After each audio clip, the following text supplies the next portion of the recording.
हरे कृष्णा, राधे राधे। कैसे हो आप सब लोग? आशा करती हूँ मेरे सारे फ्रेंड्स बहुत अच्छे हैं। तो गुरुवार के दिन है, गुरुवार के दिन ना हम लोग सभी लोग कुछ ना कुछ ऐसा करते हैं ताकि हमारा गुरु गृह ग्रह जो है वो अच्छा हो जाए और घर में सुख शांति रहे। गुरुवार के दिन बहुत ज़्यादा महत्वपूर्ण होते हैं और मैं गुरुवार के दिन माता लक्ष्मी जी की कलश की स्थापना करती हूँ। उनकी हर हर गुरुवार के दिन कलश को चेंज करके नया कलश की स्थापना होती है। आप लोगों का ना बहुत सारा क्वेश्चन आया था, मतलब बहुत सारा अलग-अलग वीडियोज़ में क्वेश्चन आया था कि दीदी ये कलश स्थापना कैसे करते हैं? कब करनी होती है? इसका नियम क्या है? कैसे होता है? तो आज इस वीडियो में कोशिश करूँगी कि आपको कलश के बारे में पूरी जानकारी दूँ। तो देखिए, ये जो कलश होता है ना, ये लक्ष्मी कलश के नाम पे जाना जाता है।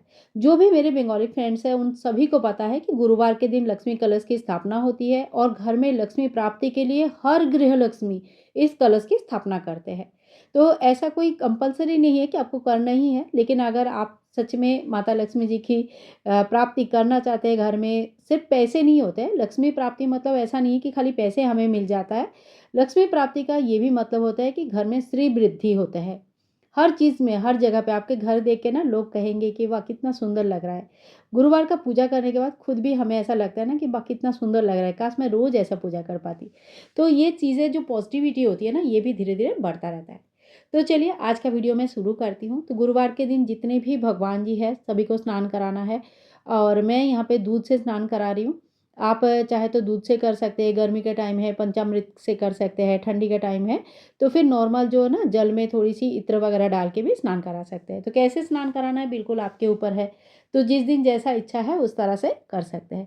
तो मैंने अपनी सभी विग्रह का स्नान करा दिया और ये जो जल होगा ना, इस जल को न मतलब बेसिन में नहीं डालनी है। तो किसी जो पौधा होगा या बड़ा-सा पेड़ होगा, तो उसी में हमें ये जल को डालना होता है। अगर हमने भगवान का नहाने का जल कोई नाली में, नर्दमा में, बेसिन में डाल दिया है, तो उसमें फिर वो ठीक नहीं रहता है, ठीक है ना? तो ये काम नहीं करनी है। दूसरा है कि अगर गुरुवार के दिन आपका गुरु अच्छा करना है, तो फिर अपने नहाने के पानी में और भगवान जी के नहाने के पानी में 1 चुटकी हल्दी लगा दीजिए। एक एक सवेरे उठ के हमें कौन से काम करना चाहिए, ये वाला ब्लॉग जो मैंने आप लोगों के साथ शेयर किया था, उसमें मैंने ये भी बताया था कि 1 चुटकी हल्दी एक थोड़ी-सी जल में मिक्स करके हमें दहलीज को पोंछ लेना चाहिए।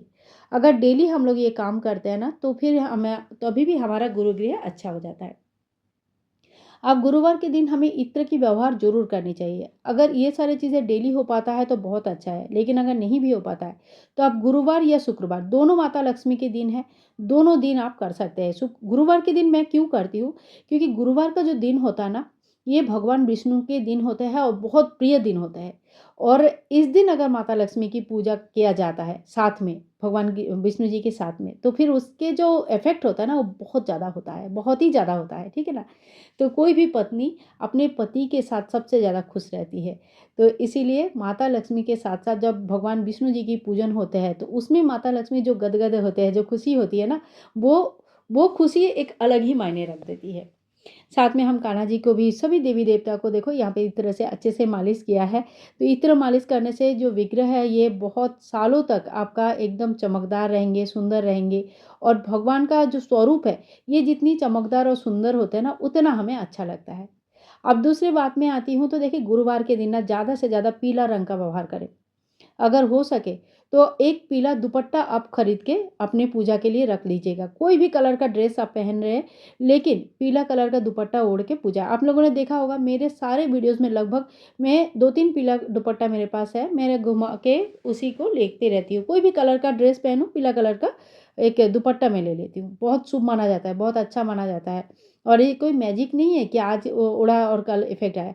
लेकिन आप अगर किसी को देखते हो कि वो ऐसा करते हैं और 2-3 साल से आप उनको फ़ॉलो करते हो, तो देखना कि उनमें बहुत ज़्यादा चेंजेस आई हुई है। ये है मेरी लक्ष्मी कलश। इसके जो जल है ना, इसको पूरे घर में छिड़कना है और बचा हुआ जल जो है, ये किसी पौधे में डाल देना है। उसके बाद ये सारी चीज़ें जो भी लक्ष्मी कलश में मैं रखती हूँ, ये सारी चीज़ें मैं धोकर अच्छे से पीतांबरी से घिसकर साफ़ करती हूँ। अब इसमें मेरा पूरा जो कलश का सेट है, ये ब्रास का बना हुआ है, यानी कि पीतल का बना हुआ है। आप चाहे तो नॉर्मल जो आम के पत्ते हैं ना, वो उससे भी कलश बैठा सकते हैं, वही एक्चुअल नियम है, लेकिन मुझे यहाँ नहीं मिल पाती है, तो मैं इस तरह से करती हूँ। अब जिसमें हम कलश रखते हैं, वो एक प्लेट ले लेंगे। इसमें दुर्वा घास, थोड़ी सी धान और गंगा माता का मिट्टी, गंगा का जो मिट्टी होती है ना वो रखना होता है। पर मेरे पास गंगा का मिट्टी नहीं है, तो मैं खाली दुर्वा घास और धान से ही कलश की स्थापना करती हूँ। इसके बाद मैं यहाँ पे मंगल चिन्ह बना लूँगी। तो यहाँ पे मंगल चिन्ह बना सकते हैं, 5 टीका भी लगा सकते हैं या स्वास्तिक भी बना सकते हैं। तो जैसा आपको सही लगे, जैसा आप बनाएँगे उस तरह से आप यहाँ पे कुछ ना कुछ मंगल चिन्ह ज़रूर बना लीजिएगा। तो यहाँ पे मैंने मंगल चिन्ह बना लिया है। इस कलश में 5 चीज़ें मैं डालती हूँ, आप इससे ज़्यादा भी डाल सकते हैं, लेकिन 5 चीज़ें कम से कम होनी चाहिए।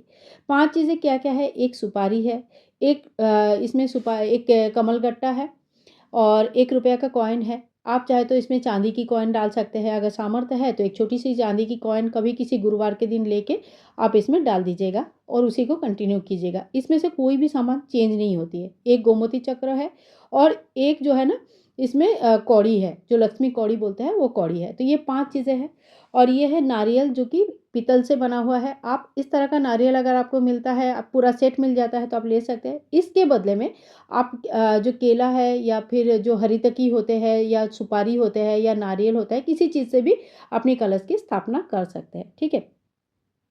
अब देखिए मैंने कलश में पहले जल भर दूँगी। पूरा जो ये जो जल होता है ना, ये गंगा जल होगा तो सबसे अच्छा है। नहीं है तो नॉर्मल जल के साथ थोड़ी-सी गंगा जल मिक्स करके भी डाल सकते हैं।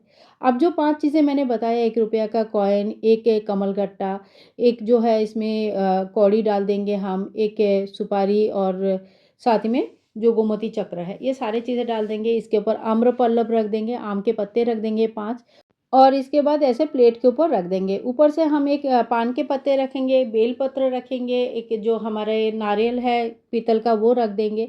नारियल के इस तरह का नारियल के जगह पे आप केला, सुपारी ये सारी चीज़ें भी रख सकते हैं, ठीक है? तो बेलपत्र रखना है, दुर्वा घास रखना है और साथ ही में हम एक जनेऊ चढ़ा देंगे। भगवान गणेश जी को स्मरण करते हुए, क्योंकि लक्ष्मी गणेश जी की साथ में पूजन होते हैं। तो दुर्वा घास और साथ ही में हम लोग बेलपत्र जो चढ़ाते हैं भगवान माता लक्ष्मी को, बेलपत्र भी चढ़ता है। साथ में एक लाल या ऑरेंज या पीला जो चुनरी है उससे हम ढक देंगे। अब ये माता लक्ष्मी जी की राइट हैंड साइड में ये हमें रख देनी है। ये जो कलश है ये साल भर के लिए कलश होता है, यानी कि हर गुरुवार के दिन हमें इस तरह से कलश के पानी को घर में छिड़कना है। कलश को और कलश के सारे सामान को धोना, पोंछना, साफ करना है और फिर इसी तरह से कलश की तैयारी करके दोबारा हमें पूरे 7 दिन के लिए रख देना है। दिन में 7 दिन में सिर्फ़ 1 बार इस कलश को हिलाया जाता है, नहीं तो नहीं हिलाया जाता है। पान के पत्ते में लौंग, इलायची, बतासा, सुपारी रख के माता लक्ष्मी जी को भोग लगाइएगा। अगर आप शुक्रवार की पूजा कर रहे हैं तभी भी आपको इस भोग को लगाना ज़रूरी है। साथ ही में देखिए मंदिर की दिया प्रज्वलित करेंगे और माता लक्ष्मी के नाम पे एक दिया आज के दिन प्रज्वलित होती है।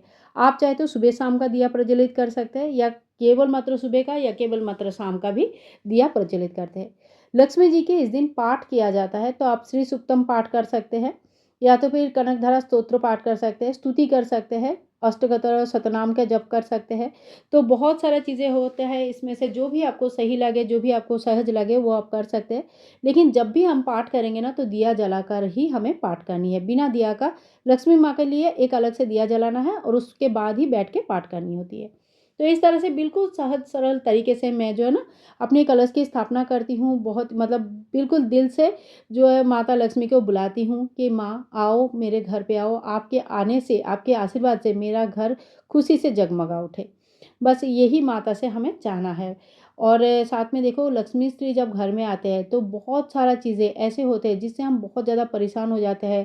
कभी-कभी घर के स्त्री बहुत तरीके से जाते हैं, ठीक है ना? आप आई होप आप लोग समझ सकते हो। कई लोग लिखते हैं पति को नज़र लग गया, क्या करूँ? तो इन सारे चीज़ों से भी मुक्ति मिल जाती है क्योंकि ये सारी चीज़ें हमारे हाथ में नहीं होता है। जो भी करते हैं हमारे विश्वास और भरोसे के बल ये सारी चीज़ें ठीक होती है, ठीक है? हम झगड़ा करके बार-बार एक ही चीज़ को दोहरा के, मुँह फुला के, रो के, गा के इस चीज़ को ठीक नहीं कर पाते हैं। क्योंकि ये आप करके देख लीजिए, इससे ठीक नहीं होगा। मैं आपको सीरियसली बोल रही हूँ। इसके बाद हम भोग लगा लेंगे, माता लक्ष्मी जी की भोग लगा लिया और साथ में हमारे ठाकुर जी के भी भोग लगा लिया और इसके बाद पाठ और आरती करके हमारा पूजा का समापन हो जाती है। फ्रेंड्स, इसी तरह से बहुत ही सरल विधि से मैं पूजन करती हूँ। आई होप आप लोगों को आज का वीडियो अच्छा लगा होगा। तो आज तो खाली मैंने मंदिर का पूजा आप लोगों के साथ शेयर किया है। एक दिन पूरे गुरुवार का नियम आप सभी से शेयर करूँगी। आई होप वो वीडियो भी आप लोगों को पसंद आएगा। आज के लिए इतना ही, तब तक के लिए हरे कृष्णा, राधे राधे।